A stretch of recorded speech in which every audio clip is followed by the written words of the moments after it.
and it's become the thing. I mean, this is the newest and biggest thing. It's sort of like the new technology. Everybody goes, oh, exciting new technologies. There was an article in the Silicon Valley Business Journal, and here's one little quote from this. It says, 95% of AI pilot programs fail to generate any measurable impact. 95%. Wow. And they talk about that in this article, and they use the term called Workslop. And that's really the basis of why things aren't working out. Which is that people are using the AI and they're taking the immediate thing that it comes out with and saying, that's my work product, I'm going to deliver it, and everything must be right because, oh my goodness, it's artificial intelligence, you know. It must be right. It must be right. It must be perfect. Right. Every time new technologies come out, people try to abdicate Versus what they're doing to the new technology. What happens? It doesn't work.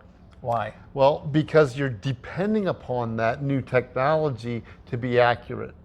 So the way AI was designed, the way it should be implemented in today's world, is it doesn't get you from 0 to 100, it gets you from 0 to 90 or 0 to 80, and you've still got to go in and ensure it's exactly what you're trying to produce from your work product.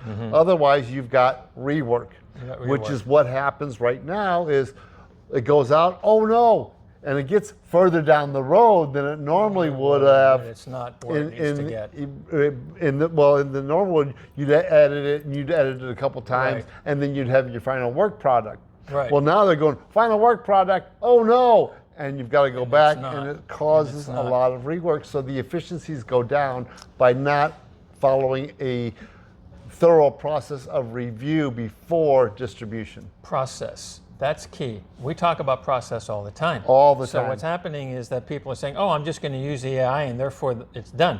That's not what the process is for generating whatever it is that you're trying to generate. That's correct. I want to mention something else here too, because this is not, this phenomenon is not isolated to today's AI technology. I think back to when computerization and the first spreadsheets first came out. Oh yeah. And people tried to put put the formulas in the spreadsheets and say, oh, therefore it's right. It's going to be. That didn't work either. Even today, it doesn't work. You've got to validate everything. You've got to validate. And you've got to validate and make sure the work product coming out is accurate the way you want it to be. So how do we deal with this phenomenon in terms of coaching our clients? What do we have to do? What is in brainSHARE.us that's going to help people recognize what they need to do here? So, when we talk about creating something new, we talk about a 3-step process. Okay. Because the brain in creative mode is different than the brain in editing mode. Okay. So what I recommend when you're creating a new document or creating something new, 15 minutes to creation mode, which is using that to draft it.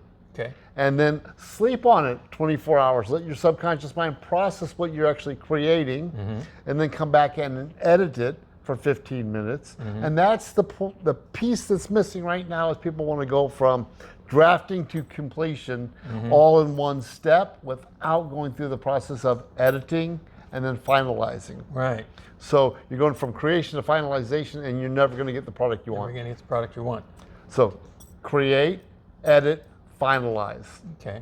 So when you've got, in a company, you've got, the owner doing whatever he's doing with it. Yes. And if he's listening, he says, oh, okay, I can do that.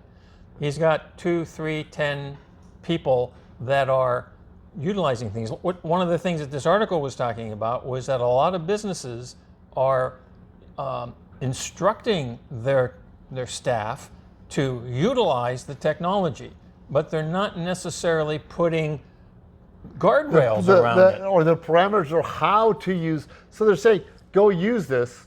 And I remember when GP, just go use it, go play with it. Instead of, okay, when you're drafting something, you want to create this and have a process on how it's going to be utilized. So let's talk about that. That's a process. Yes, so what's everything's the thing a process. about because how do we develop a process? And it's start from one. How do you do? Well, first of all, what do you do when you're creating whatever AI you're using? Because what is there, about 100 different There's a AI, lot of different, and there's a new one every day. A lot of different things you can do with it too. Whichever tool you're using, it's how is it going to be used, what do you do to create the agent or the tool that you're doing, and then after you create something, how do you go through the edit process before distribution? Okay. And you create that process for the tool you're utilizing. So let's go back to this whole concept of process generation. And who's responsible, regardless of whether it's AI or anything else, who's responsible for creating the process or laying out whatever the process is? Well, it's depending on what the process is. There's typically a process owner who is typically the functional manager. Now, do they delegate? At the end of the day, it's always the CEO. They're responsible for everything that falls underneath them. Mm-hmm. But they typically delegate to the marketing manager for the marketing process, mm-hmm. the sales manager for this, and so forth. So whoever the process owner is in the organizational structure mm-hmm. is the one responsible for documenting the process and ensuring the metrics are in place for that process. Okay.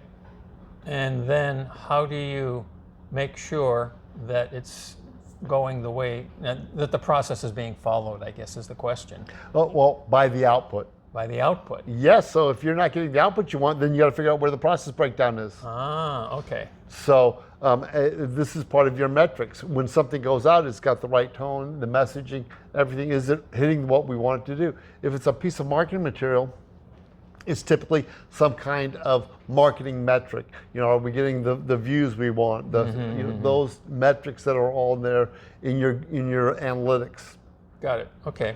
So swinging this back into the world of AI. Yes. That makes a lot of sense to develop a process for how I want, Mr. Owner, how I want, or department manager, my team, myself and my team, to utilize this new tool for whatever the impact is, yes. whether it's marketing or product development or whatever it happens to be, or process optimization, whatever. Okay. So recognizing that, we need to understand that the part of the challenge with respect to anything that's going to be facing your public yes. is that the AI, if you're generating marketing material through your AI or sales material through your artificial intelligence, it doesn't think like a human. It does not have the emotional concepts. And so how do we incorporate, when we talk to our clients, they go through our training, yes. we teach them DISC and VAC. Yes. We teach them that people are doing business with people are human, there's going to be emotional stuff going on because people, as you say, buy an emotion and justify with logic. Right. The AI can't think with emotion. How do we teach it? Well, you could go in and try to create certain emotions, but like when we're interacting, we're going to interact differently than I would interact with another individual. Right. Because there's the DISC, all those things that we teach about how to communicate one-on-one. Mm-hmm. When you're communicating in written format, you've got to decide who your target market is. Okay. And who am I trying to communicate with? And you don't have it's hard to actually create a material that's going to communicate to everybody. Exactly. So you got to pick who's your target market, what does that look like, which we teach in our different programs. Target market, what are they, ideal customer profile, and that's who you're trying to talk to.